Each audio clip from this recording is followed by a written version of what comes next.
مساء الفل على الناس الكل، طابت اوقاتكم انما كنتم. احمد بدر حييكم ويمسى عليكم. الاهلي يهدي اللقب الاول في تاريخ اتحاد العاصمه الجزائري من بطوله السوبر الافريقي. الاهلي حامل بطوله دوري ابطال افريقيا، بينما اتحاد العاصمه الجزائري حامل الكونفدريشن كاب او بطوله الكونفدراليه. الاهلي يهدي اللقب الاول في تاريخ اتحاد العاصمه من حيث بطوله السوبر الافريقي. ملعب الملك فهد يشهد هذه المباراه تحديدا من مدينه الطائف بالسعوديه، حيث أقيمت المباراة تحت حشد جماهيري كبير جدا من القلعة الحمراء في مدينة الطائف بالسعودية. الأهلي يضيف أرقام سلبية جراء هذه المباراة وخسارته في هذه المباراة.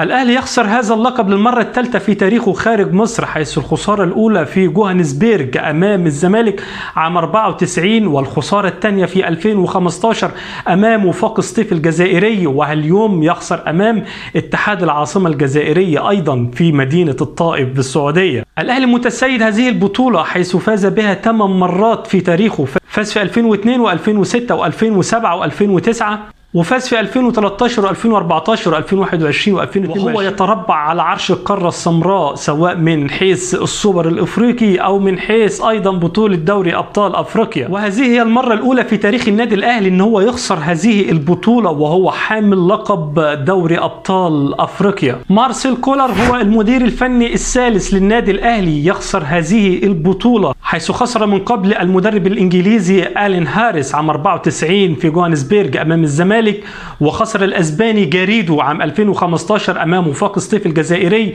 وايضا اليوم يخسر مارسيل كولر السويسري هذه البطولة امام اتحاد العاصمة الجزائري. وفشل مارسيل كولر أن ينضم إلى قائمة المدربين الفنيين الأربعة الذين فازوا بالثنائية الأفريقية، حيث فاز من قبل مانويل جوزيه وحسام البدري ومحمد يوسف والجنوب أفريقي بيتسو موسيماني.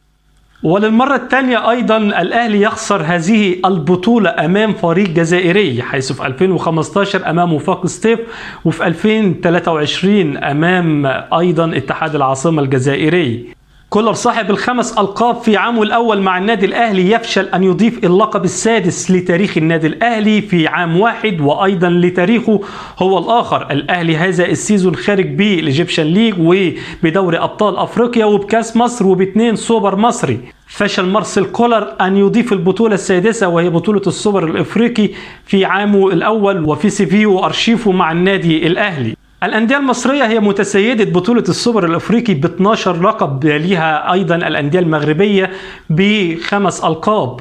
كان للأهلي نصيب الأسد من هذه البطولات ب8 ألقاب، والزمالك ب4 ألقاب، وفاز مازيمبي ب3 ألقاب، والنجم الساحلي بلقبين.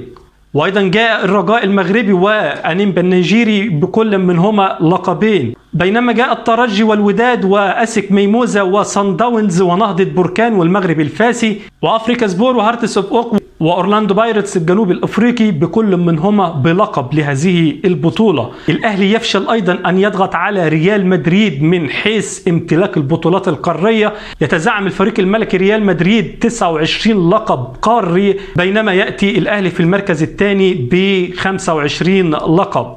هي أرقام وإحصائيات جنتها مباراة السوبر الإفريقي هذا السيزون وهذه النسخة، ولكن إليكم يا سادة تفاصيل تلك المباراة. فما تنساش تعمل لايك وسبسكرايب لو انت اول مرة تشوفني، وفعل الجرس والتنبيهات، واجهز لحلقاتنا اللي جاية. وتعال احكي لك تفاصيل سيناريو مباراة السوبر الافريقي ما بين الاهلي المصري واتحاد العاصمة الجزائري. فيلا بينا نبدأ.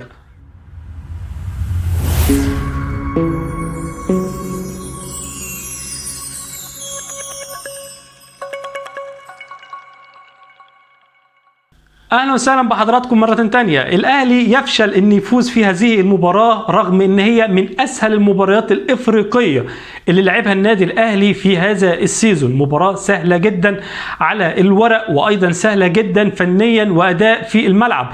الاهلي يكاد يكون ان يمتلك واستحوذ الكرة بنسبة من 80 ل 75% في هذه المباراة. حقيقي اتحاد العاصمة الجزائري كل التقدير والاحترام ليه، ولكن فريق متواضع جدا للغاية، أجسام وقوة بدنية، ولكن فنيا بساط جدا للغاية، والأهلي لم يستطيع أن يستغل ذلك. الحكم الجابوني فشل أن يقيم عدالة السماء في هذه المباراة، أهدى ركلة جزاء لصالح اتحاد العاصمة الجزائري، بينما الأهلي لديه أيضا ركلة جزاء تغاضى عنها تماما تحت مسمى إتاحة الفرصة. ولا أدري من قبل ولم يحدث لي أن صادف لي أن أعرف أن هناك إتاحة فرصة داخل منطقة الجزاء. فنحن غير محظوظين مع العقلية الإفريقية وتحديدا حكام جنوب القارة السمراء.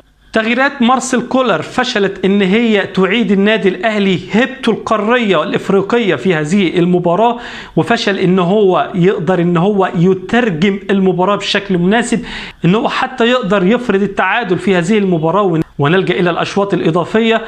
ولكن ابتسم الحظ للأبناء محارب الصحراء، أبناء الباشا كما يقولون، نادي اتحاد العاصمة الجزائري. مباراة سهلة جدا للغاية، والله من أسهل المباريات الإفريقية اللي لعبها النادي الأهلي خصوصا هذا السيزون. لعبنا مباراة أشد وأقوى وتحت ضغط أقوى من كده، وقدرنا أن احنا نعبرها ونفوز في هذه المباراة. إلا هذه المباراة حقيقي اتحاد العاصمة الجزائري عمل البلوكات القوية جدا، وهم يمتازوا بالقوة البدنية والأطوال المهولة.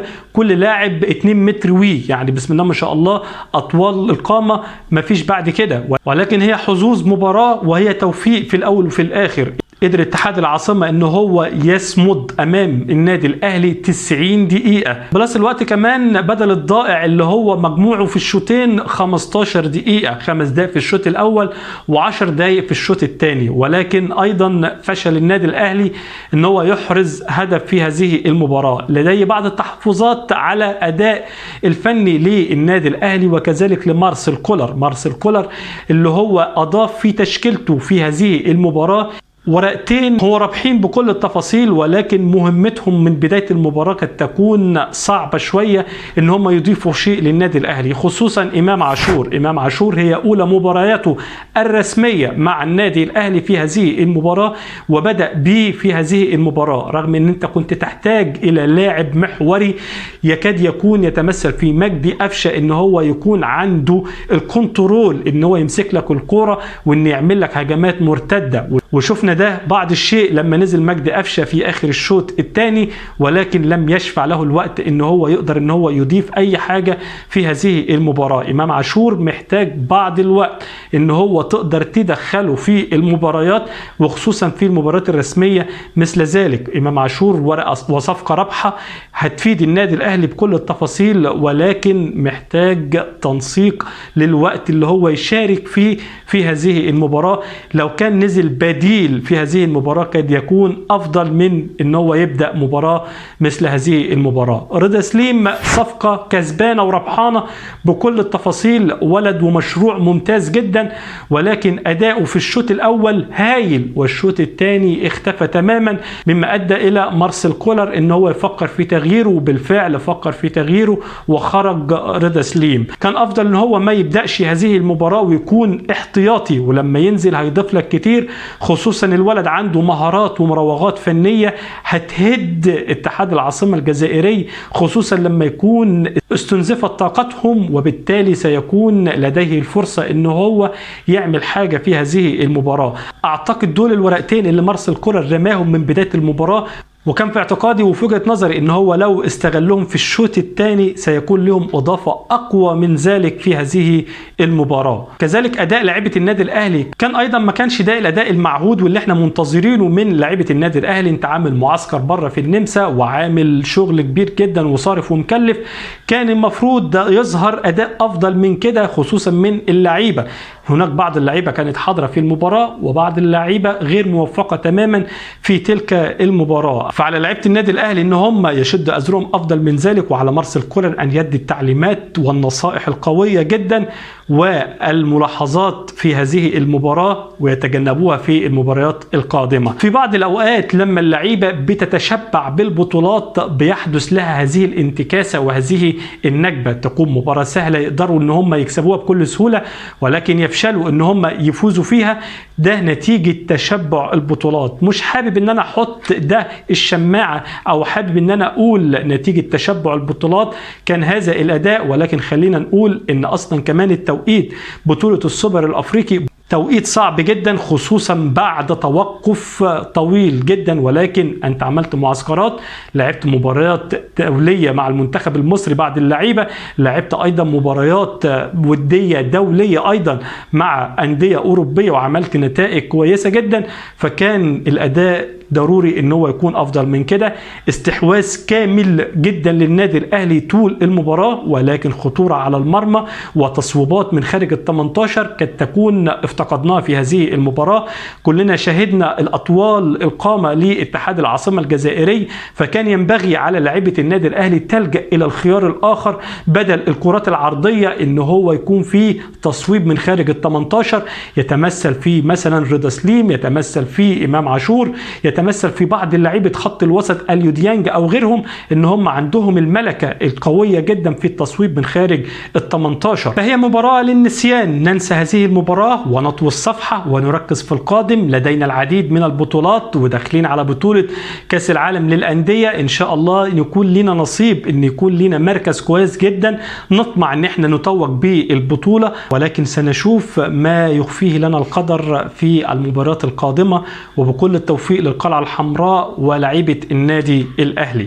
هستنى تعليقاتكم على تعليقي على هذه المباراة وعلى تحليلي لهذه المباراة وملاحظاتي لهذه المباراة. قول لي انت كمان شفت المباراة ازاي، وكان ليك وجهات نظر اخرى ولا تتفق معايا؟ احب اشوف كل كومنتاتكم، بحب اقراها. وبكده اكون خلصت كل كلامي عن مباراة السوبر الافريقي، مباراة الاهلي واتحاد العاصمة الجزائري. هارد لك للنادي الاهلي، بكل التوفيق لنادي اتحاد العاصمة الجزائري، ومبروك والف مبروك. لحد كده اكون خلصت كل الكلام، فما تنساش تعمل لايك وسبسكرايب وتفعل الجرس والتنبيهات، وخليك جاهز لحلقاتنا اللي جايه. وفي النهايه لا يسعني الا شكر حضراتكم، طابت اوقاتكم ودمتم في امان الله ورعايته.